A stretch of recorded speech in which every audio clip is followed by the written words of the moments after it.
Hello Booktube and welcome to my bookshelves.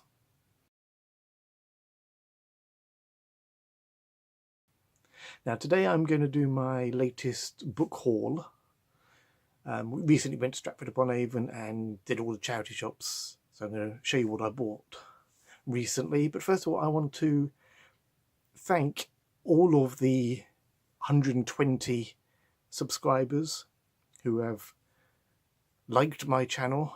I've only been doing this for about 5 weeks, so to get 120 before Christmas is amazing, and I really want to thank everyone who subscribed and liked videos and commented on my videos. This booktube wouldn't be the same without the wonderful community of booktubers. So a big thank you to everyone watching. And I hope in 2018 I can keep the channel going and talk about books that you're interested in and get some new ideas from you guys in the comments. So thank you very much, but let's get on with the book haul. Now, first two I got in Waterstones, and they were in the buy one get one half price table. The first one is the second one, if that makes any sense. This is the get one half price part of it, and this is Blue Light Yokohama by Nicholas Obregon. I don't know how to say the name. I know nothing about this book or the author. This was really a cover by and a blurb by. It's set in Tokyo's homicide department, and a family of 4 have been killed. In a black symbol has been painted on the walls of the bedroom where they were killed, and the detective and the police department sort of hunting a serial killer in Tokyo. Sounds like a sort of I'm looking at the cover, sort of rainy sort of Tokyo. Sounds quite a noir gothic style thriller, so hopefully that'll be good. Like I say, this was purely a cover buy. This was the get one half price. The one I really wanted was The Dry by Jane Harper, who really killed the Hadler family. This won the CWA Gold Dagger Award for 2017. I've seen it a few times on Booktube and got favourable reviews. This is set in Australia, in the middle of the worst drought of a century. Again, some family members are killed, and the whole town is under suspicion during... And I don't think I've ever read a book set in Australia, or, come to that matter, in Tokyo. So I'm looking forward to those two. Now, the next two I don't have physical copies. These are on my Kindle. These were free downloads. Now, I subscribe to an email service called Bookbub, and they send a daily email, and they list all the books that are currently on reduced price or even free. A lot of them are self-published books, but occasionally you get some big names, and like I say, these two are cozy mysteries. First one is called Murder at the Lighthouse by Francis Eversham. This is set in, I believe, Suffolk or Norfolk, and like I say, it was a free download, so I thought nothing to lose on that one. Second one is called Girl in the Shadows by Angela Pepper. This sounds a little bit more light-hearted. Set in America, a girl with super memory works for a private detective agency, and with the help of a dog, they help solve a murder. Sounds a fun light read for when I don't want to carry a book around and just want to read on my Kindle. So for those of you who don't know what Bookbub is, I'll link the web address down in the comments below. The next book is the second in a series, and I read the first one this year. Really enjoyed it. The first one was called Strings of a Murder.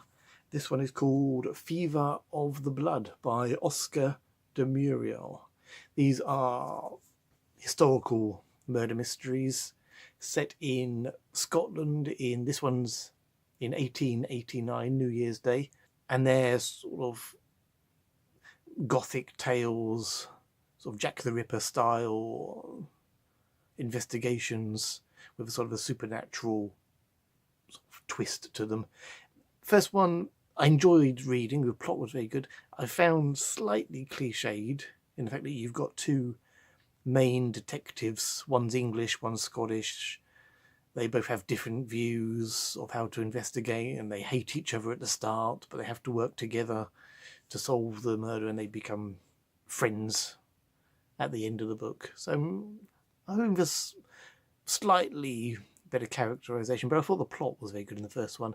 This is the second one, Fever of the Blood, and I'll get to that in the new year. Next one, and now we come to my Stratford charity shop haul. Now I saw this one on Booktube a few months ago, and it sounded amazing and it looks amazing, and it's If We Were Villains by M.L. Rio, and this looks amazing. It's got black pages all the way over, and it looks amazing. It feels nice as well.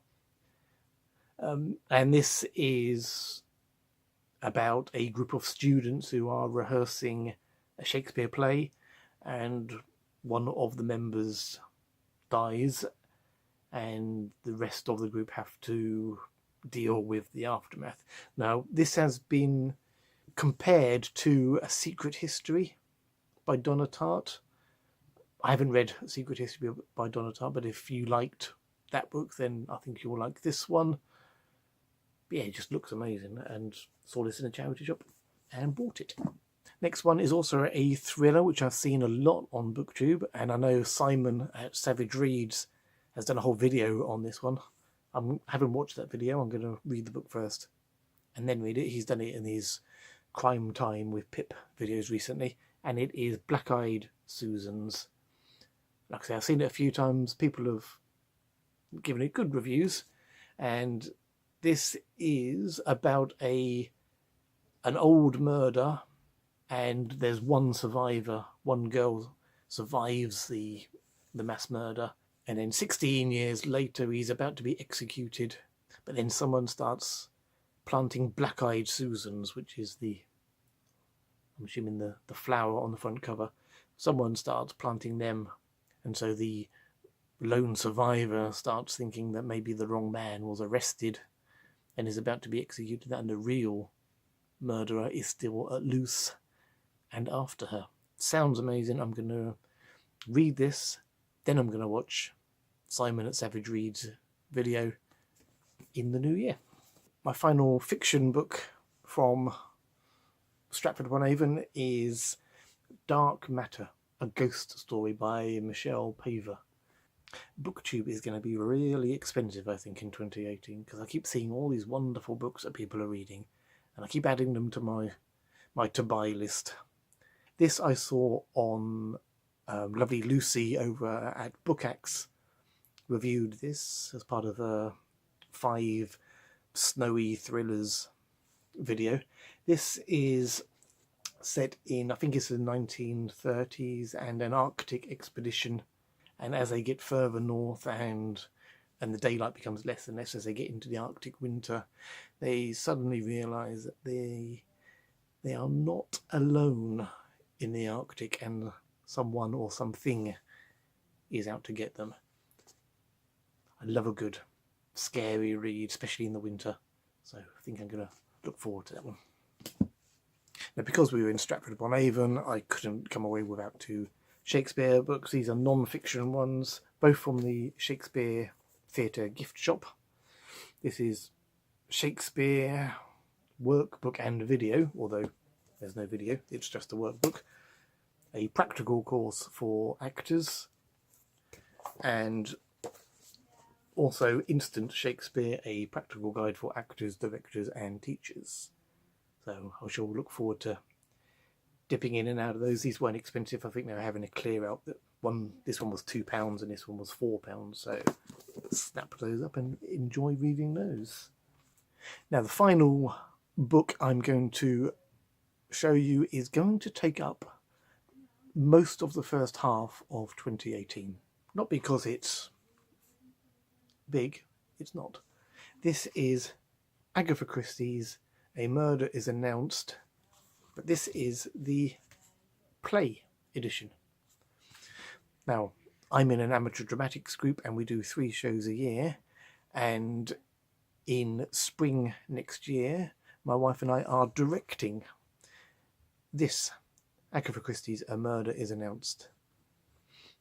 So at the moment we're doing a pantomime. We do that in January, and then early February we'll be holding auditions and casting A Murder's Announced.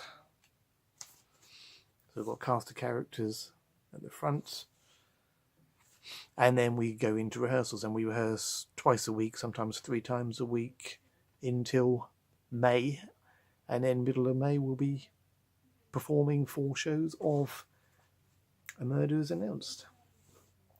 Now, directing a play sort of takes over your life, so you will probably be hearing quite a lot about this over the next few months. We will start in January. We'll start prepping and making notes and getting lists of props and lighting effects and sound effects and seeing who's available cast-wise, and then as soon as the panto's finished we'll start casting it, and like I say, then we're into rehearsals, which is sort of 2 nights a week in the local village hall, and making sure everything's sort of in the right place at the right time before we get to May. Yeah, A Murder is Announced. This is a Miss Marple. Like I say, it's been adapted for the stage by Leslie Darbon, and like I say, you'll probably be hearing quite a bit about this over the next few months. So that's my book haul for December. Probably this might be my last video of 2017. As I said at the start, I'd just like to thank all of the wonderful people out there who have watched my videos, subscribed to my channel, liked, commented. I couldn't do it without you. Look forward to more videos in 2018. Thank you for watching.